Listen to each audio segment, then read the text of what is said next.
there's still that gap of training. I know that dealers are looking at it a little bit more and reaching out and wanting to provide more training for their parts managers, whereas before it was like, here you go, good luck, because you're a good counter person. Like, figure it out. But those mistakes are costly. Welcome to the Strategy with Jason podcast. Tune in for everything you need to know regarding the automotive industry. Here's your host, Jason Harris.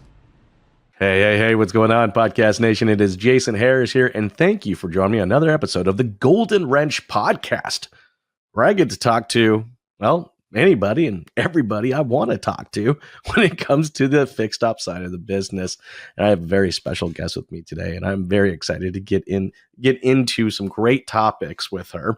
But hey, we can't record cool content like that without our amazing sponsor. And here's a quick message from our sponsor. For years, I've been saying that you have to process your way to profitability, and no one knows that better than the folks at Repair 360. You all know how important it is to have a fast, streamlined used car reconditioning process. Remember, time kills profit. Getting a used car frontline ready in less time while providing transparent communication between departments is what Repair 360 is all about. With Repair 360's automated used car recon manager, you will drive recon times down while giving sales the visibility they need to stop complaining. Oh, no, I'm just kidding. I'm just kidding about that part. Anyways, you have to check out their website at repair360.com and see how they can revolutionize your reconditioning process. All right, guys, you're back. You ready for this? I have the one, I have the only. She has told me, oh, so famous. No, I'm just kidding. She didn't tell me to say that. I'm just saying it. I have Kaylee Felio with PartsEdge. Kaylee, what's up, man? How you doing? Hey, thanks for having me. It's funny. Someone messaged me earlier and said I was famous, and I just laughed. I don't think I'm famous at all. They messaged me the same thing. That's what happened. They messaged. I got the same message, so that's how I did the intro today. Does that sound about right? I guess everyone, knows me as the parts girl. All right, parts girl. Let's do this. You know, I love kicking off these podcasts with a little origin story, right? Because I'm just fascinated myself, right? I don't believe anybody just wakes up one day and goes, yeah, automotive industry. It's where I'm going to spend my career. Okay. So let's start there, because I love your story. I know it. Not everybody out there does. I know it. But let's start off how you got started in this crazy old world we call the automotive industry. Well, I love how you introduced that as no one really wakes up and is like, hey, I'm going to go into the auto industry, because that is exactly what happened. You're the one. Thank you. I found him. I mean, no, that's the opposite. I did not wake up. Okay.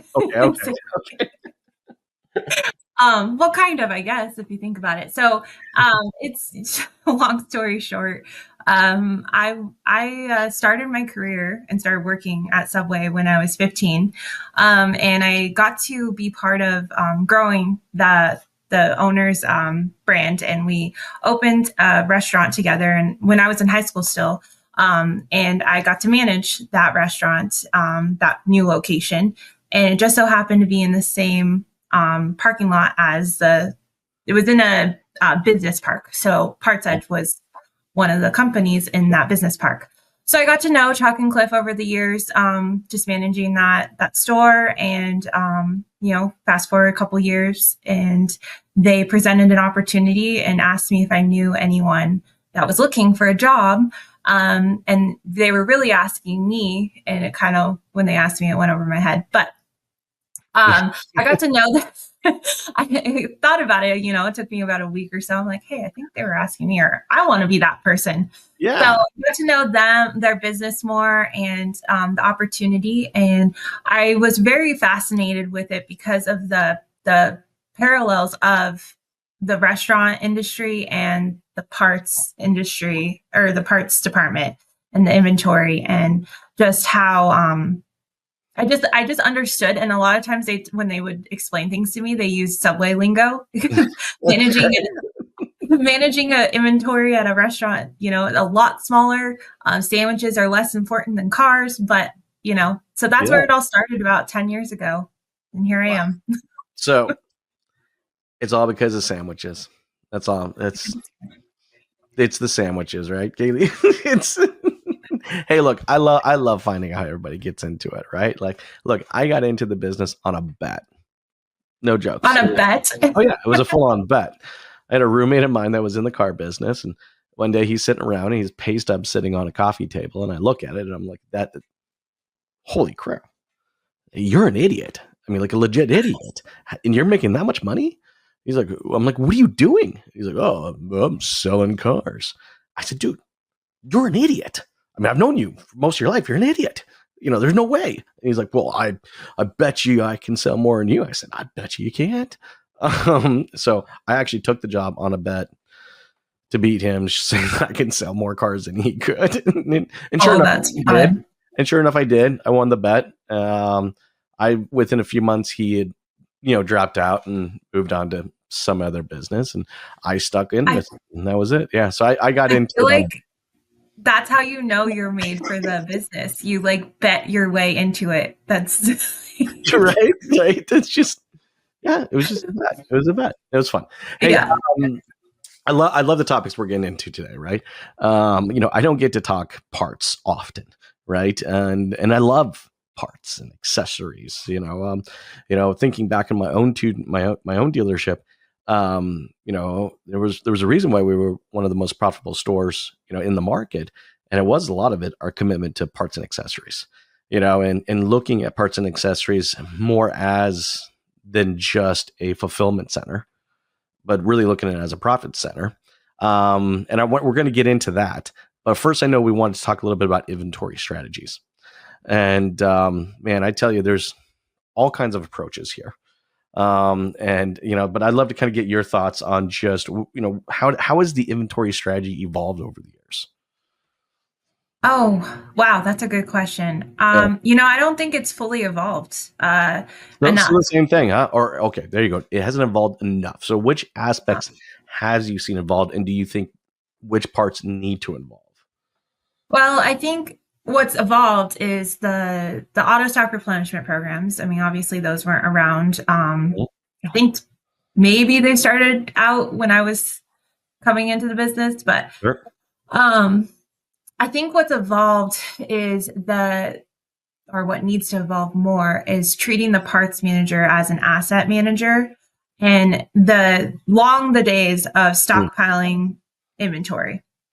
With technology, the use of data, we can be way more proficient in the way that we're stocking for our true market demand. And really that's a lot of dealerships' focus is obviously your service drive, that's your business.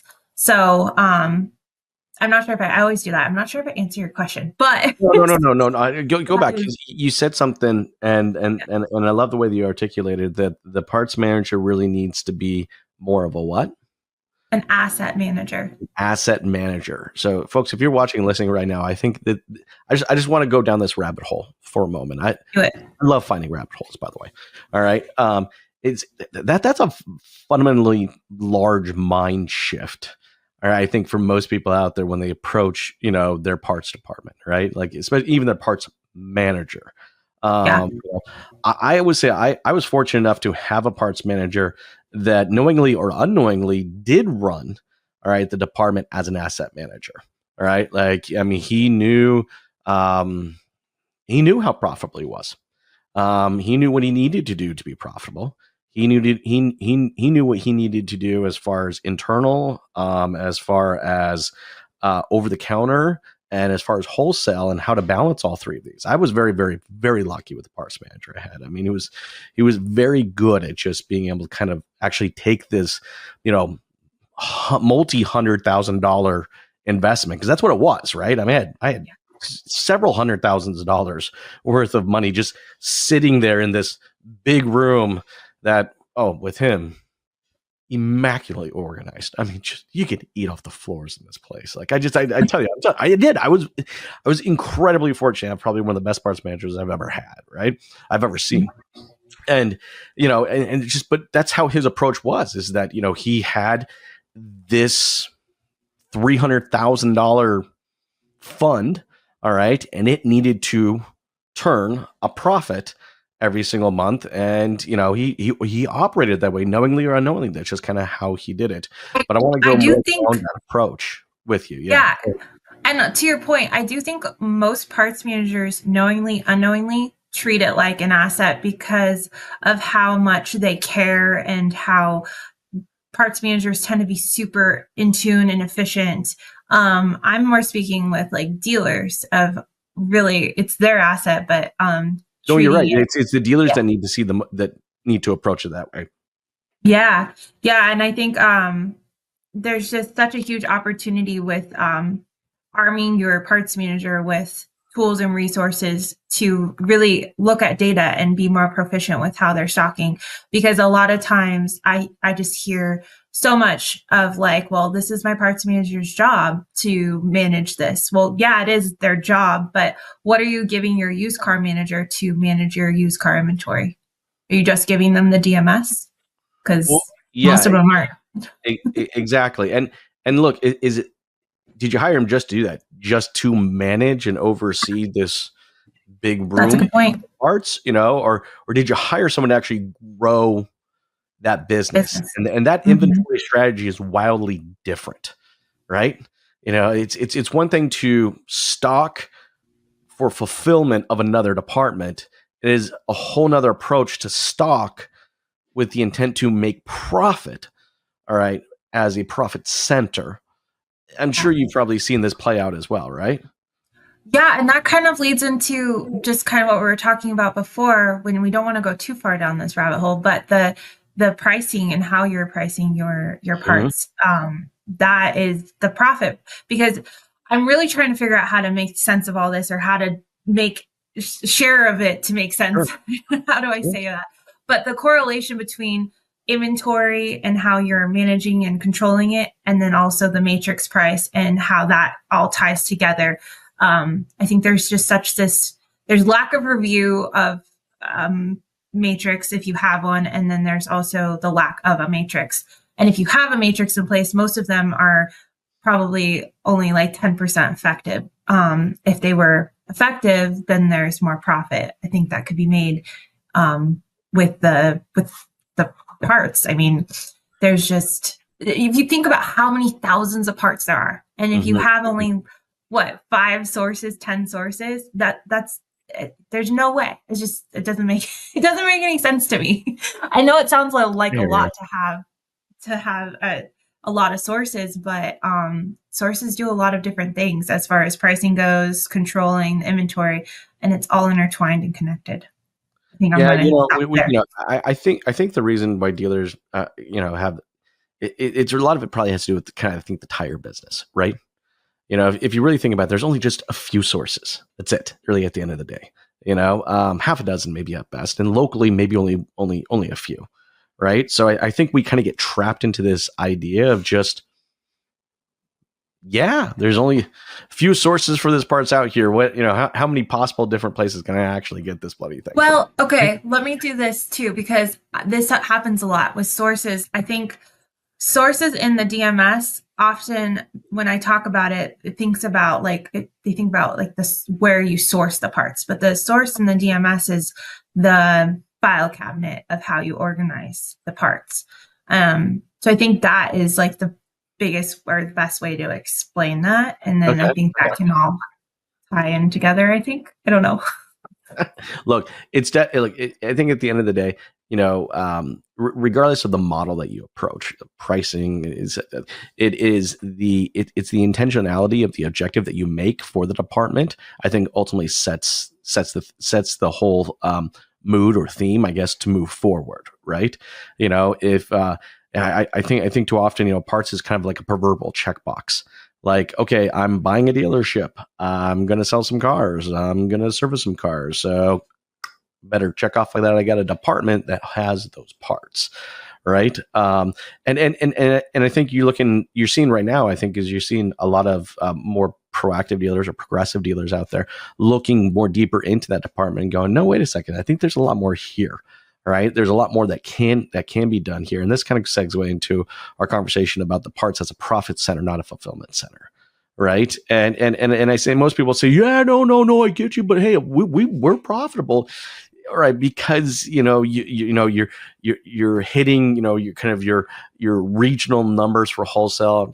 Okay, you got that box checked off, and okay, your wholesale, your over the counter numbers are here, and you're maintaining this margin. You checking that box off. That doesn't mean you're treating it as a profit center. It just means it is profitable. Talk to me more about what you think of what it means to actually like treat and grow the department as a profit center. Oh, that's a good question. I had so many thoughts while you were explaining that, because I don't think I think that the metrics that are historically tracked, there is no standard, I think, for the parts department. It's all over the place. I mean, yeah, gross profit percentage, part sales, if it's increasing, but really looking at the inventory health and what percentage of parts are actually making you money, and how much are you writing off on idle inventory every year? How much, like, that should be decreasing every year. You shouldn't have to write off. I mean, obsolescence obviously is a part of the business. I mean, every business kind of has that, but a retail business, but really tracking that closely, I think, is something I don't think is tracked enough. It's just kind of accepted. Oh, we got to write these off. Well, okay. Are you setting goals to write off less and less each year? Are you putting strategies in place to prevent so many write-offs? The key metrics for inventory health, I think, is a way to really look at growth and really controlling it like an asset.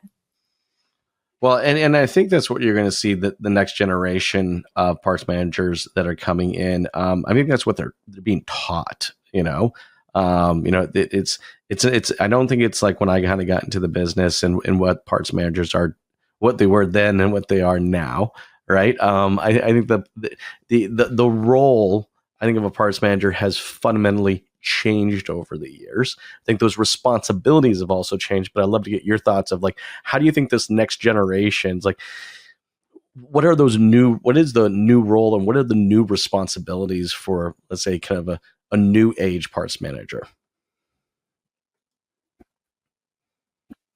I feel like obviously there's more of that online business now, if they're in that thing, that business. Or I always say it's like parts managers have so many different departments that they're managing, or businesses within one business, where it's online, wholesale, retail. What am I missing? There's just so many. Yeah.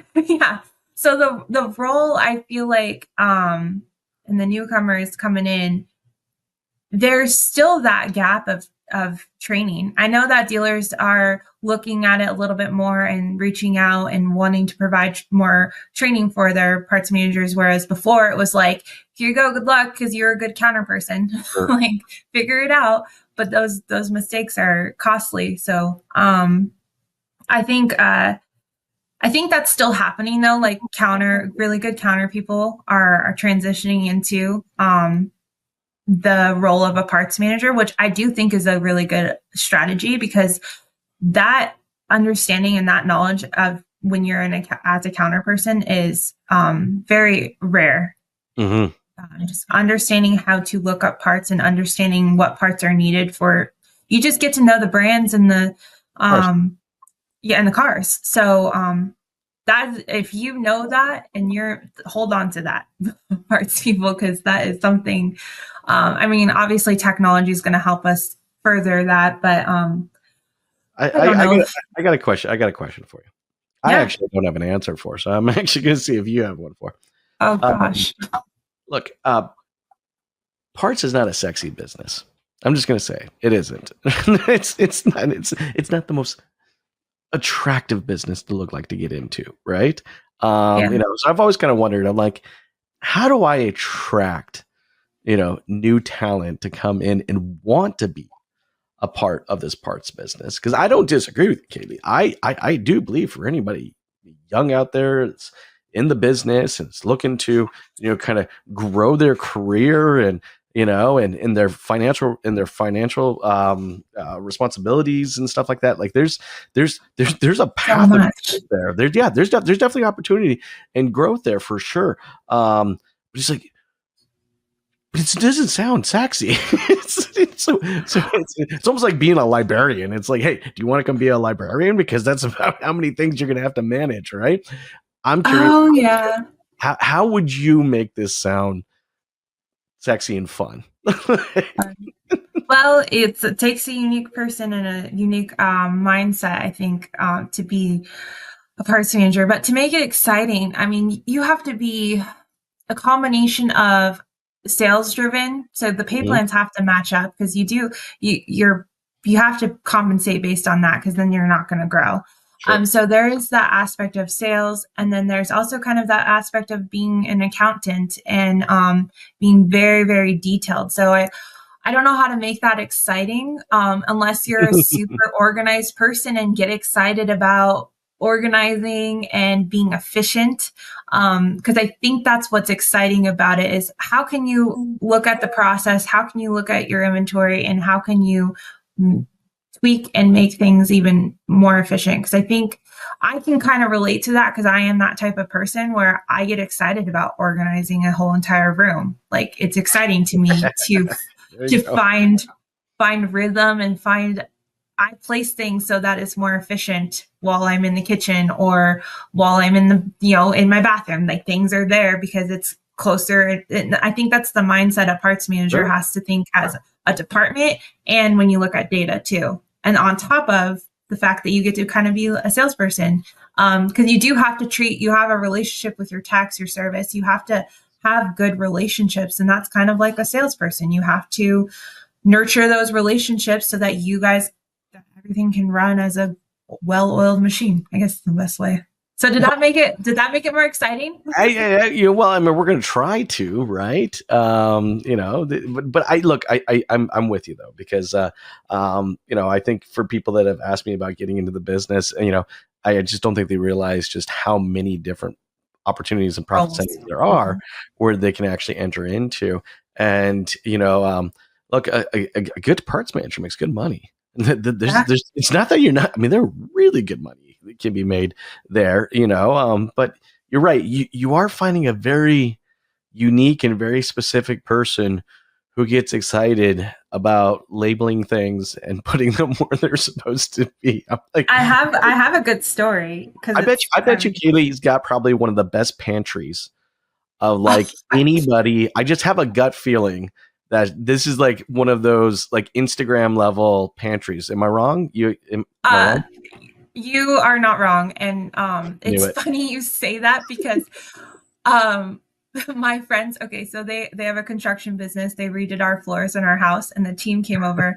He opened up my fridge and was like, look at her fridge. If this is the type of person she is, so you guys better be clean and organized. It was so but I have a good story about parts. So with me, so my, when we moved out to Arizona, my husband was in a transition of his career because he was in the brewing industry for a long time, but not brewing beer. He ran the bottling line for Ballast Point. So he was very technical and mechanical and all that good stuff. And you have to be very efficient too when you're doing that level of work.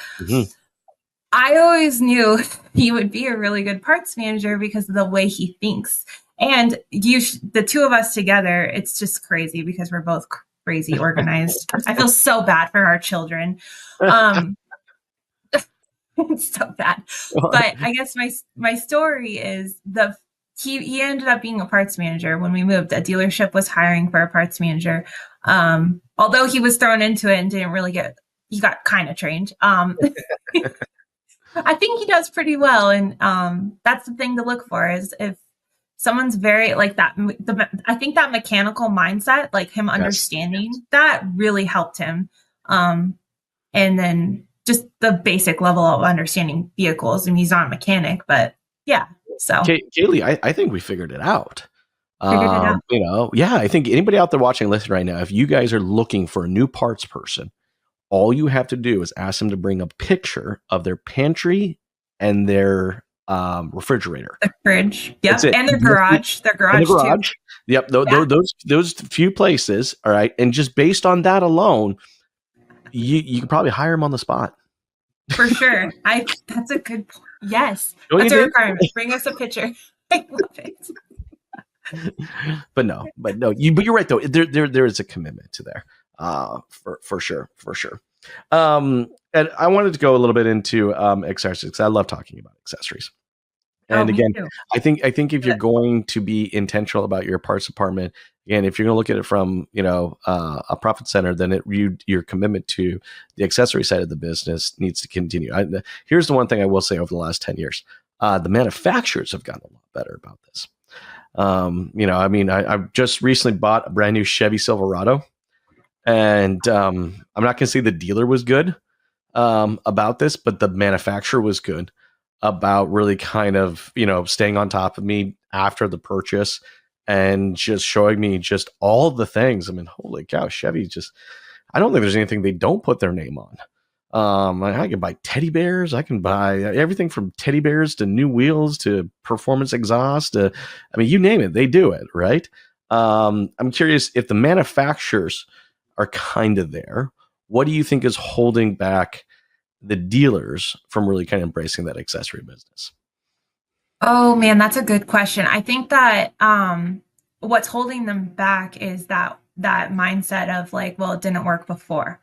But I Mm, think if you look at the way brands are now and the way that consumers are wearing the brands and are proud of the brands, that has mm. changed. I think that when you have a Chevy truck, you probably want to wear some Chevy branded stuff. I'm pretty sure there's That's a probably a small hat. market. Yeah, there's probably a Yeah, hat or something in my future this Christmas. Yeah. right? Yeah, same with like Ford Bronco. Like that's pretty cool. I want to wear Ford Yeah. Bronco stuff. Toyota Tundra. I want to wear the brand Toyota because I'm proud of it.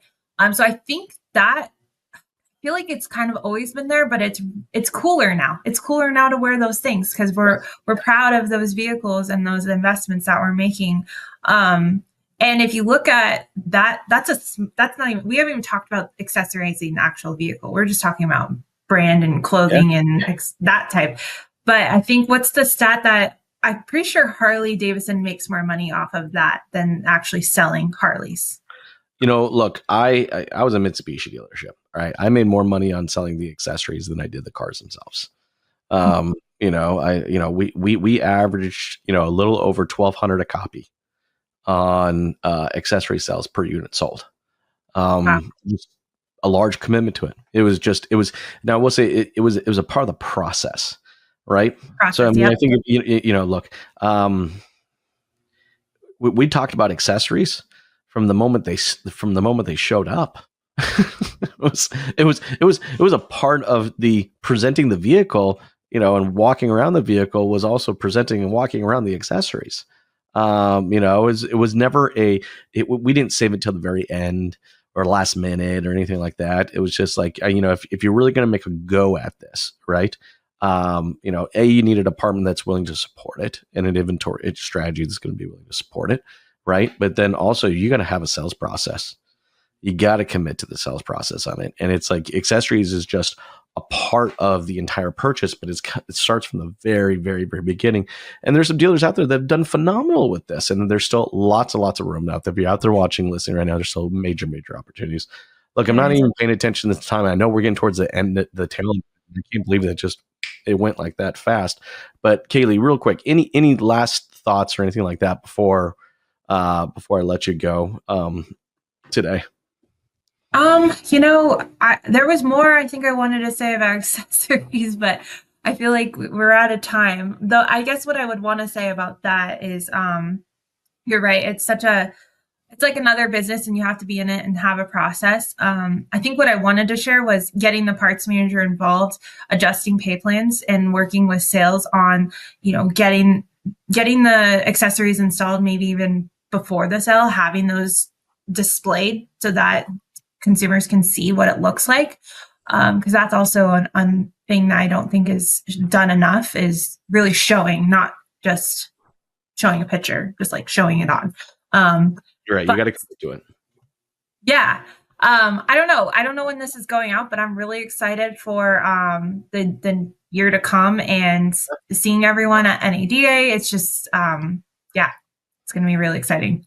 Well, for everybody out there watching and listening who would love to connect with you and maybe just learn more about PartsEdge or maybe follow along with you in your journey, what's the best way to do so? Well, I'm pretty active on LinkedIn, so I would definitely connect there. I love connecting with people because then I can see their stories and what they're sharing. So yeah, LinkedIn, first and last name, Kaylee Felio. You can also find me on PartsEdge's website. You reach me there. But yeah, reach out if you have any questions. Kaylee, thank you, man, so much for taking the time to jam with us today. This has been a lot of fun for everybody out there watching and listening right now. If you would like to give us a compliment, I'll tell you the biggest compliment you can ever give one of us as a content creator is share the show. It means a lot. If you got a coworker, a manager, or a parts manager that needs to hear some aspect of today's conversation, share the show. It means so much to us. Kaylee, again, thank you so much for taking the time to jam with me today. This has been a blast. Yeah, thank you. Thanks for tuning in to the Strategy with Jason podcast with your host, Jason Harris. Remember to like, comment, and subscribe.